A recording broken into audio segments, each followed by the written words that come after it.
Greetings, everybody. It is the first episode in 2024 of the Wind Up podcast. Thank you so much for joining me. I am Mike of MTGA Wines, and we are getting into, I guess, what is our 2024 prospectus. Here is what we're looking at for the new year, kind of the theme that we're running with, and all the things that I think I try and process as we get into a new year of a growing season, leading into a harvest, leading into winemaking, but also all the business side of it, all the creative side of it, the artistic side of winemaking. There's a lot, and I mean a lot, that goes into getting ready for a new year like this. It's not as simple as, hey, we're just going to dive right in and keep doing what we're doing. There is a lot more thought and purpose and energy that goes into trying to define where we want a new year to go. And I found a couple really, really great examples and kind of really did a much better job of framing it than what I've ever done that I want to share with you. We're going to talk about them a little bit. We're going to dive into how that applies to the wine industry and kind of where this all comes from. You know, this being the first podcast of a new year for me, the first time I've kind of kicked off a year with a show, I really wanted to dive into kind of the thought process of, you know, how we get into a new year in the wine business. It's easy to, kind of stick to the normal rigmarole and say, all right, well, we got to prepare for this bottling run and we got a club run coming up. We got these new wines that we're going to be talking about. Here are the tasting notes. Here's our business plan for the year and our budget. Like, it's easy to get caught into just the day-to-day 9 to 5 kind of operations, right? And it was something that, frankly, with the couple of more corporate jobs that I've had, I despised. Everything was just so, there was nothing really relatable. You were just you felt like a cog in that wheel or that mechanism. And there's maybe some theme or some catchphrase that you're like, all right, this is the year of XYZ. And now people are using that turn of phrase around the office more often than they ever would have, because that's the theme for the year. And it's fun and it's kitschy and it's interesting. It's not. It's cheesy as shit, and you can do better. And we're going to get into how exactly we do that and how that applies to everything that's going to follow from this year and even carry over into 2025, 2026, and beyond. So before we get too far into it, I do, as always, want to thank everybody for listening, for sharing, for liking the podcast. Please continue for any of your wine, hospitality, business-oriented friends who may find this interesting. Please continue to share it. You can, of course, find this wherever podcasts are found. Specifically, Apple Podcasts and Spotify seem to be the most popular spots, but also on YouTube. We do a recording of this that you can find on YouTube on the MTGA Wines YouTube channel. You can also check out shorter clips on the Instagram, Book of Face, and the network formerly known as Twitter, all at MTGA Wines. Please drop us a follow, a like, subscribe, all the things to stay up to date with everything that we have going on. All right, let's dive into it, shall we? So when the year is wrapping up, Brittany and I, we typically sit down for like a business meeting and like planning session for the new year in early December. We finally have some time to ourselves. We can rest up and relax after the madness that is our busiest time of year. And we start reflecting on the things that really made the prior year go round and where we think there are opportunities, where we think there have been challenges, and what can we do better moving into the new year. And very typically, there is some sort of theme that carries over, and it happens kind of at random. It's not like that corporate messaging that I was talking about, at the beginning, where it's like, hey, here's our XYZ catchphrase for this year. Let's go get them, team. It's not that. It's something that I try to make sure that's a little bit more impactful. And it's not like we post it all over the office here. It's not like it's on the screensaver or lock screen of my phone. It's nothing like that. One of these examples I did post to our Instagram and I believe our Twitter as well. But they're amazing examples of kind of, I guess, the vibe going into 2024 and where our head is at. And I think this is something that all businesses should do in some way, shape, or form, and just don't be cheesy about it. make something honest, something relatable, and something interesting. And there'll be links to these in the description. So if you want to check out some of these, the couple of clips that I'm referencing and one of the other podcasts that I'm referencing, those links will be in the description, so you can check them out at your leisure as well. Definitely both are worth a listen. One is a very short clip. We'll talk about that one first. Just a few minutes to check out. The other one is actually a longer form podcast, and we'll talk a little bit about that here in a second as well. The first clip that I came across, and this was at random, and this is from something that I think was like a couple of years ago. It's not necessarily something that happened recently, but just happened to come across my feed. And it was an interaction between, I believe, a New York college student who was in a music program of some sort by the name of Maggie Rogers, and her interaction with Pharrell, who, if you don't know who Pharrell is, look him up. He's one of the most famous producers ever. Oddly enough, both of these examples have something to do with music. But it's just a beautiful moment where she is, in essence, listening with him to something that she's producing, a song that she's working on. And you have to watch him, kind of his reactions to it, because it's really, really interesting as he kind of absorbs. He's worked with so many amazing artists. He's got so many awards and other things that he's done in his crazy career that, to see his real kind of genuine reactions to her and what she's working on is just outstanding. So that's the first clip. And spoiler alert, so if you want to go and watch it, now's the time. But the spoiler is that they get through listening to her music clip. She gets some applause from the room as well as from him. He looks at her and goes, "I have no notes for that." Which, if you don't know what that means, is basically, I have no critique. I have no comments. That was, in essence, perfect. Which, I don't really believe in perfection, so it's as close to perfect as it possibly can be. Like, needs work, but the reason he believed that was because she was just doing her. This is her style. This is herself creating this music. It wasn't trying to emulate someone, not trying to be like the next this, that, or other thing, just unabashedly doing what she wants to be doing in the industry. So just taking something amazing and trying to run with it as best as she can and do the best she can with whatever it is she's working on. Just an amazing interaction between the two of them. And it's just a very cool clip. It's all of about 5 minutes or so in length. You can even fast forward through the song if you want to, if you don't want to necessarily see his immediate reactions, but just listen to his comments. It's really, really impactful and just cool to see. Just the authenticity that she kind of exudes and him picking up on that. The second clip is a longer form podcast, but there's one section of it in particular that I'll kind of paraphrase. It is actually another music producer by the name of Rick Rubin, who has also worked with just a plethora, a cornucopia of different artists. Again, if you don't know who he is, you've listened to music he's helped produce, guarantee it. And he is talking with a gentleman by the name of Andrew Huberman, who has his own podcast. He is actually, I'm probably going to mess this up, but a Stanford professor, PhD, amazing scientist, super really smart guy. Very interesting to listen to, just his perspectives on just anything. And this conversation with Rick Rubin was just fantastic.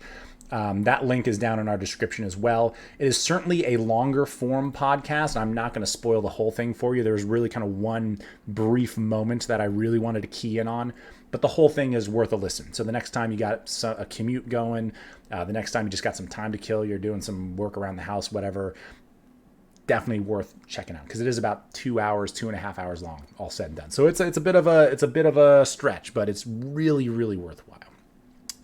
The moment in that podcast that I really tuned into was the conversation between Huberman and Rubin. Really tried to start to define what makes something worth it. And it was, if you're making wine, if you're creating music, if you are selling something, if you're doing something, if you're creating something, if there's some sort of creative process involved, what makes that endeavor worth it? And I think it kind of showed Huberman's, I think scientific background, where he's like, let's try and define what is worth it. How do we define that? and I'm paraphrasing this quite a bit in terms of Ruben's response, but it was basically that within the creative process of art, the most important thing you can do is almost ignore whether or not it's worth it. It's irrelevant because it's something you cannot control, which I agree with wholeheartedly. If you are, let's say, a winemaker, and you're concerned with whether or not people like your wine, it's really not up to you. They're going to try it.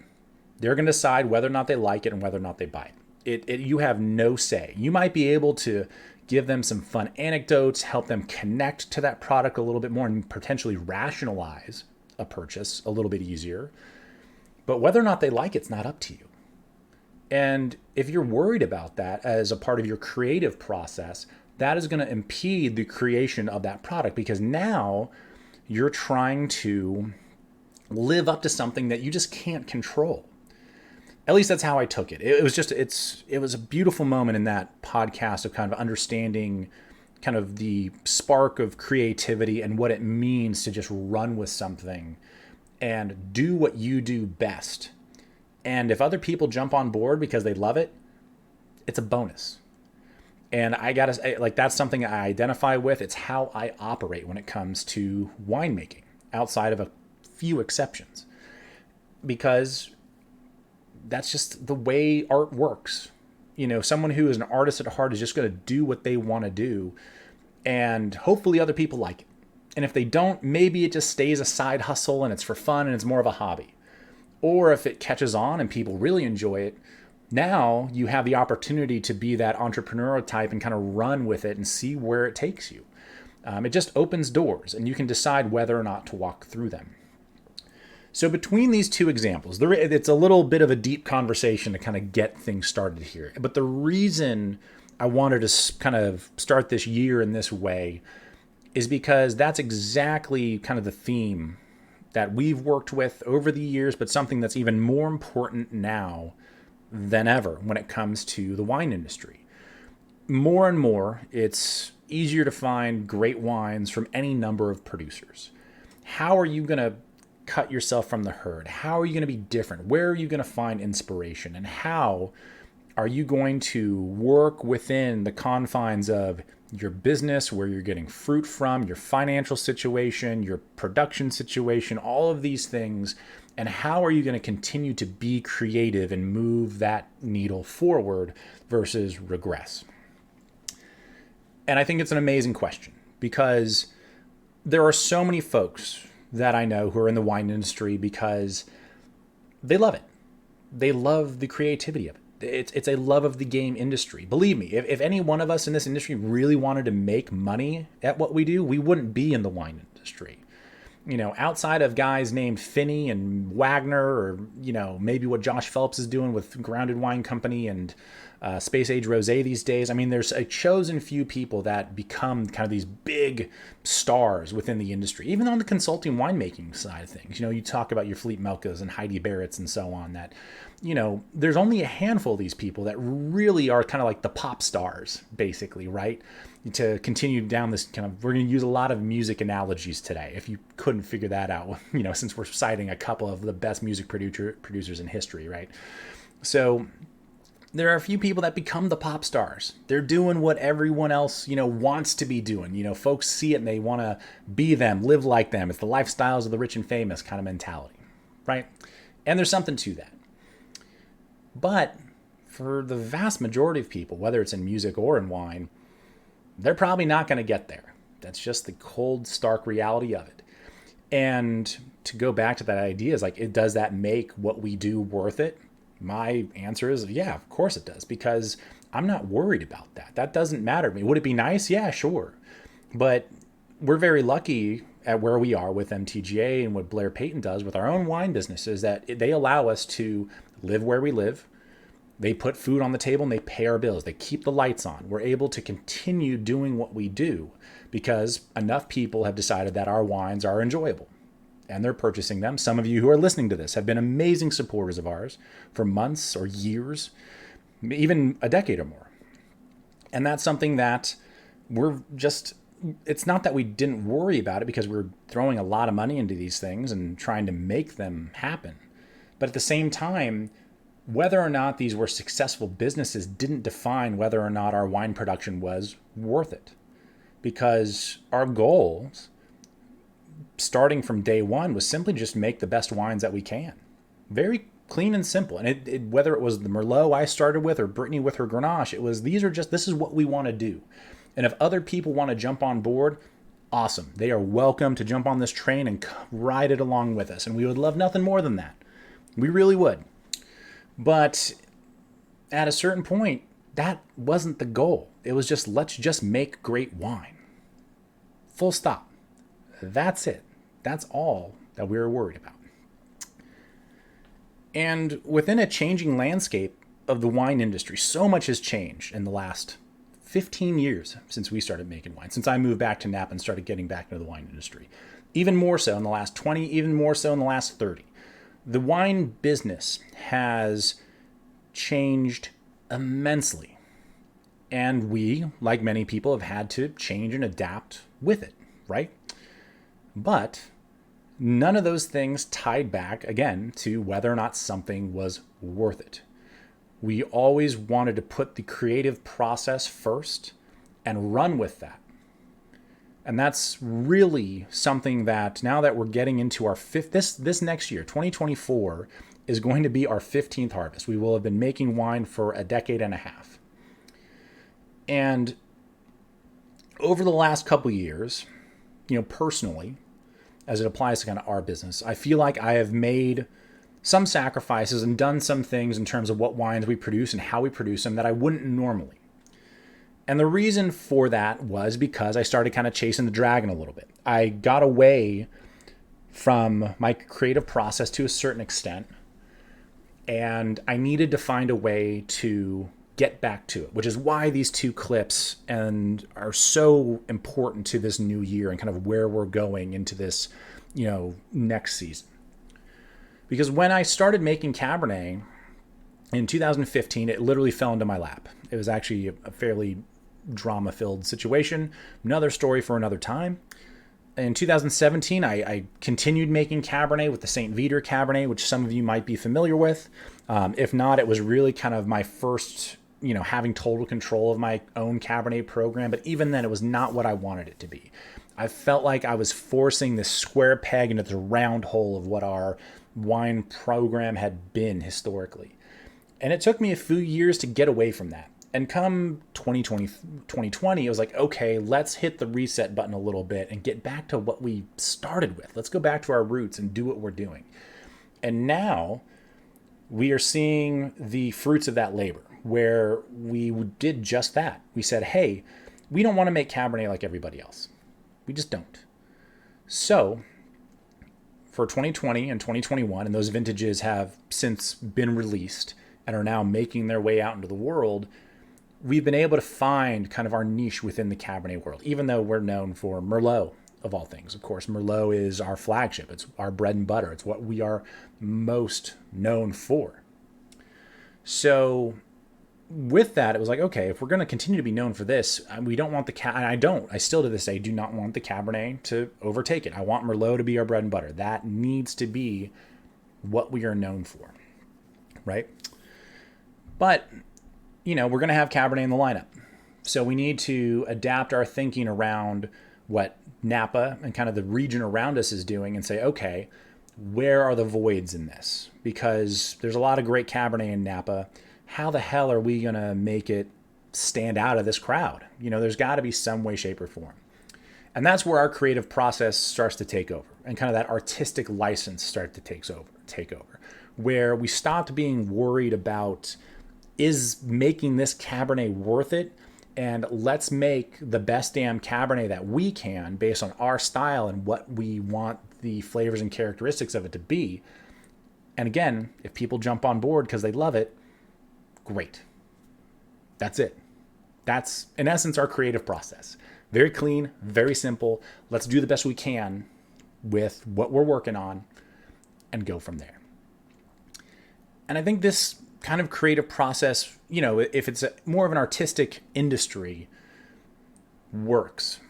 It might be a little less, less so for some of the lawyers or accountants or whatever else out there. Although I suppose you have to be creative in a lot of those, realms as well, depending on, certain rules and implications and precedent and things of that nature. Like you can still be creative, right? Although it's probably a little bit more finite as to whether or not it's worth it, because you do have a specific end goal in mind in terms of accounting, like saving money, keeping your books tight, and as a lawyer, winning the case or the battle you're against. There is a, hey, that was worth it, probably attached to those. Maybe, maybe not. Maybe some of you can fill me in on that and tell me I'm wrong, but that seems it's a little different than, the artistic aspect of, say, the wine industry. But a creative process, regardless of where you're at in the world and what you do for a living, doesn't need to be complicated. And I think going back to these two clips, they both really extol the virtue of people just being themselves. That it's important to put your own touch on things and do you. Be unabashedly yourself. You do not have to fit into some mold, right? I have a few friends and colleagues that, as they've gotten into the wine industry, they've kind of gone our route. They've tried to be very creative, do things that are very different. Many of us have struggled quite a bit with that because it's hard to not be known for Cabernet in Napa. Realistically, if you don't have Cabernet in your lineup, it's really hard to be taken seriously. People don't really give you the street cred if you're not doing it. Unfortunately, it's a bummer. People kind of respect what you're doing, but you don't necessarily see that turn into, dollars or revenue or visitors to the winery necessarily. You almost have to have Cabernet out here, which sucks, but it's the way it is. There are a handful of exceptions, of course, but on the other side, you have folks that have decided, hey, Napa's known for Cabernet Chardonnay. We're making Cabernet and Chardonnay because we know they sell. The hell with we'll have, some creative license, but we need to make Cab and Chard in this style because that's what sells. And if we're going to do this, this is what we need to be doing. It's a little bit more of that, like, hey, if we can just sell these wines, that's what makes this worth it. And I don't think it's not that. I think there's always a gray area in between those two kind of mentalities, right? I don't think I think there are certain people that are like, hey, if I'm not making a boatload of money, then I'm not interested in doing this business. Which I'm like, why are you in the wine industry? Because this is the worst place to try and make a buck. But people try. And it boggles my mind a little bit. And I'm trying to remember what episode I talked about this, but there's a really good friend of mine who works for a very wealthy individual. I've used this example a couple of times, but I'm going to repeat it just in case you haven't heard it before. Is this individual, his benchmark for wine is Colgan. Colgan is if you don't know who Colgan is, they're one of the cult wines, kind of these very high-end, very expensive, very good. I mean, they're very well-made wines. And it's his favorite, I think, Napa or Sonoma wine. Huge fan of what they do. And his goal was to, in essence, be the next Colgan. He's like, if we're going to get into the wine industry, here's who I want to be playing with. This is not just our competitive set of people we want to be with. Like, it's this winery specifically. We want to be the next Colgan. Which, respect. I mean, shit, that's a hell of a goal. They've been doing it and doing it well for a long-ass time. You're not going to find many that you would even say would be considered better. Right? Like that, they're just at the top of the game. They have been for a long time. And my only question to this friend of mine, he's one of my best friends, so I know I can talk shit about him a little bit. This wasn't even talking shit, but I know I can rib him a little bit and be like, hey, what's the deal?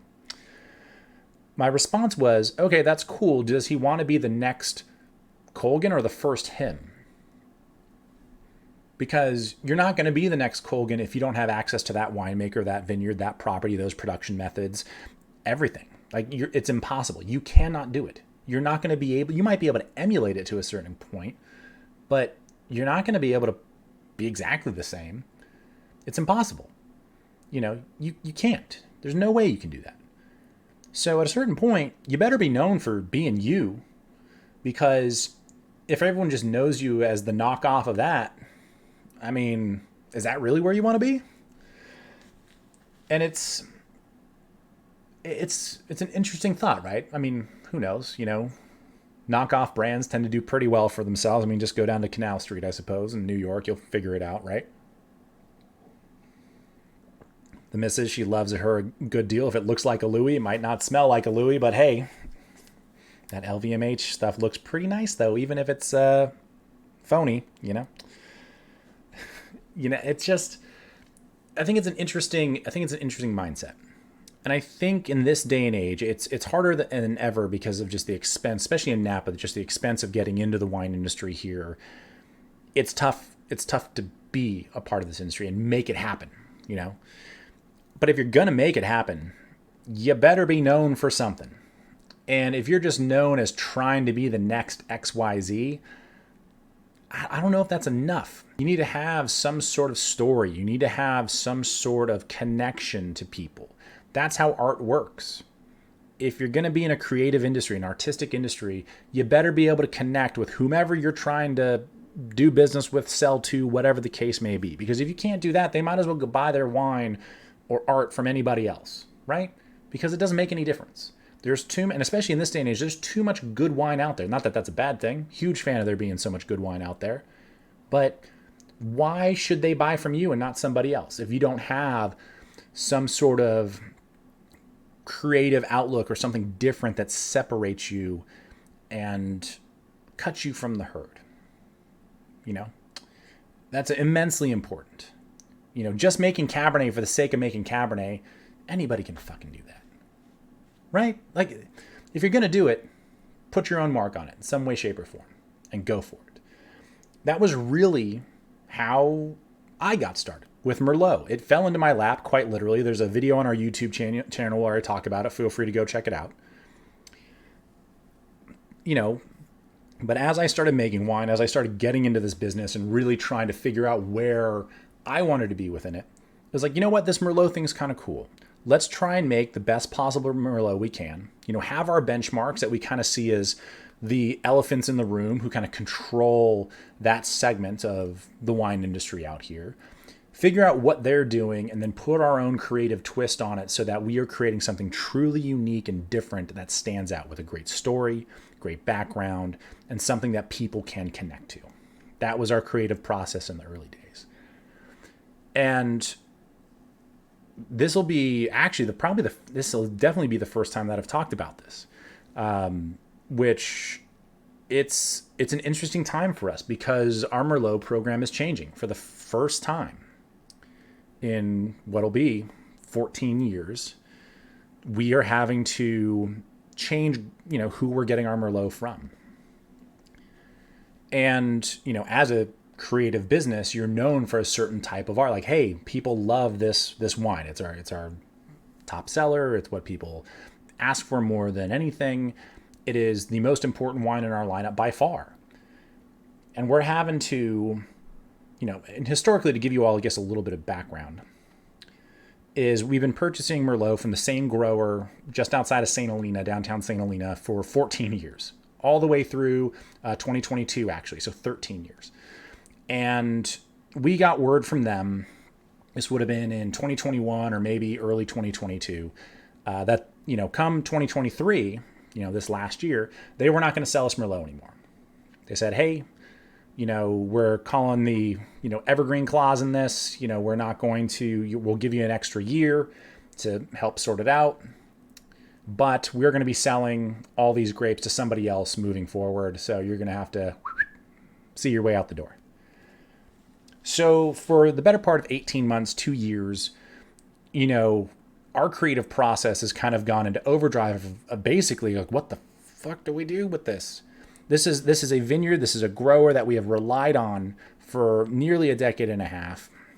And it was all amicable. It's not like it was feisty at all. Luckily enough, it was a very amicable split.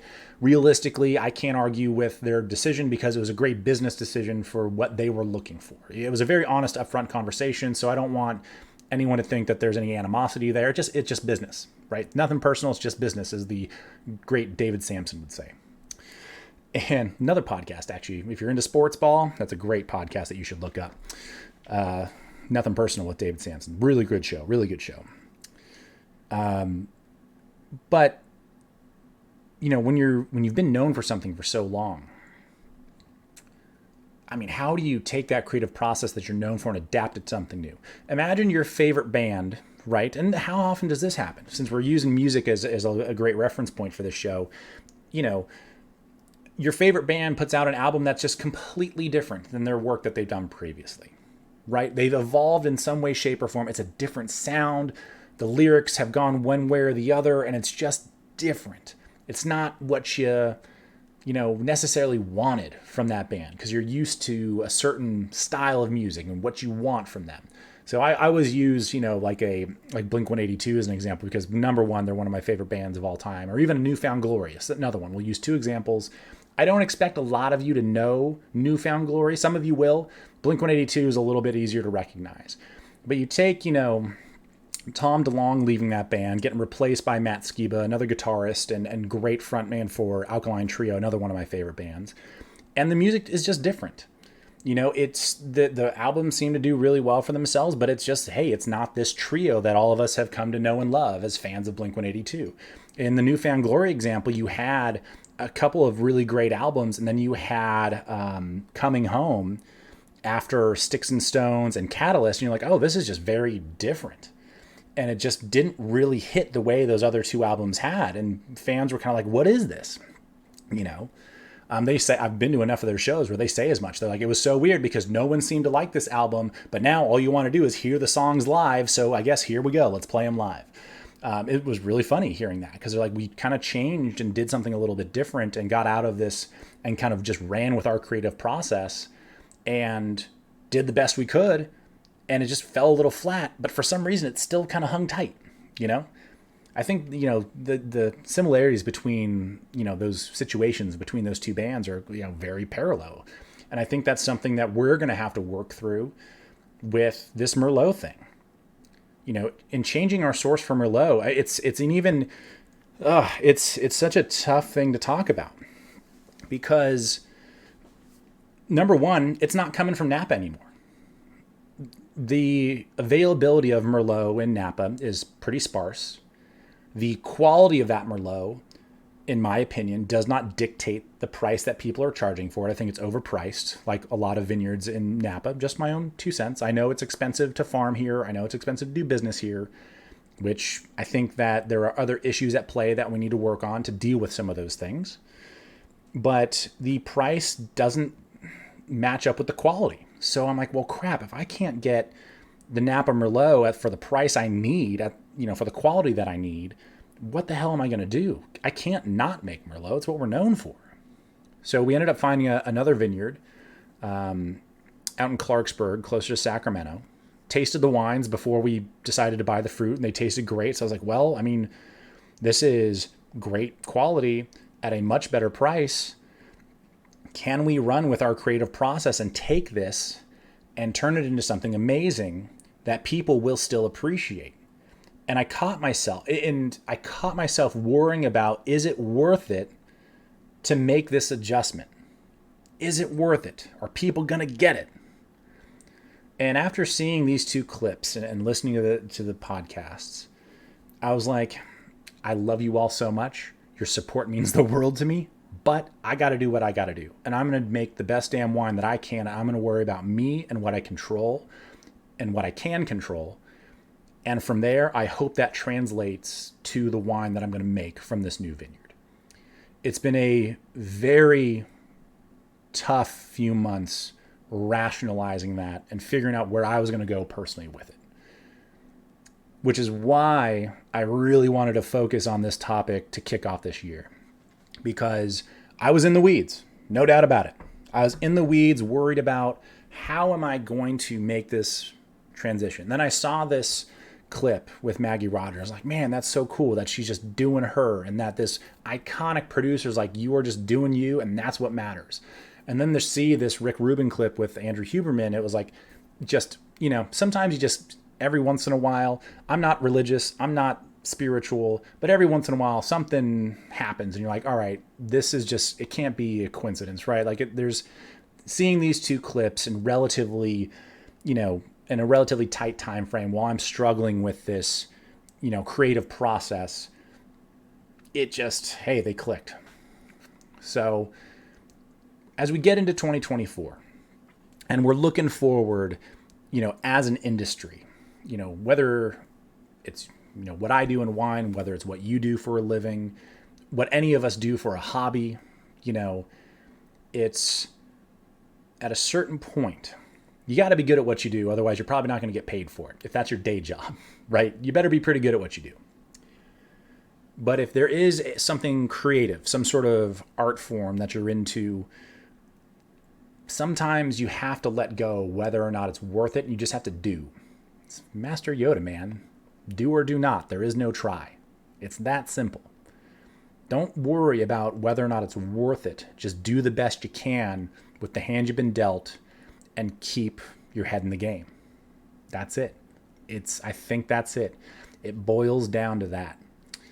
And as I look forward to this new year and the challenges that are ahead of us, whether Mother Nature is a pill and we have to deal with a crazy growing season and harvest as a result, whether or not these new vineyard sites and barrel programs and everything that we're adjusting as a part of our creative process, whether we hit snags or not, I'm not worried about it. I mean, I'm a little worried about it. But at the same time, I'm not stressed about it. And I think there's a big distinction to be had there. Because if you're trying to figure out whether or not something's worth it, that's when that stress kicks in.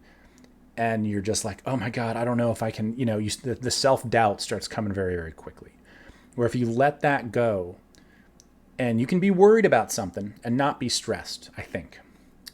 Because if you're not worried about it, then it's probably not going to turn out the way you want because you're not taking it seriously enough. You need to worry a little bit. A little bit of worry is good. A little bit of stress is probably good, but not a lot. You don't want to go too far down that rabbit hole, right?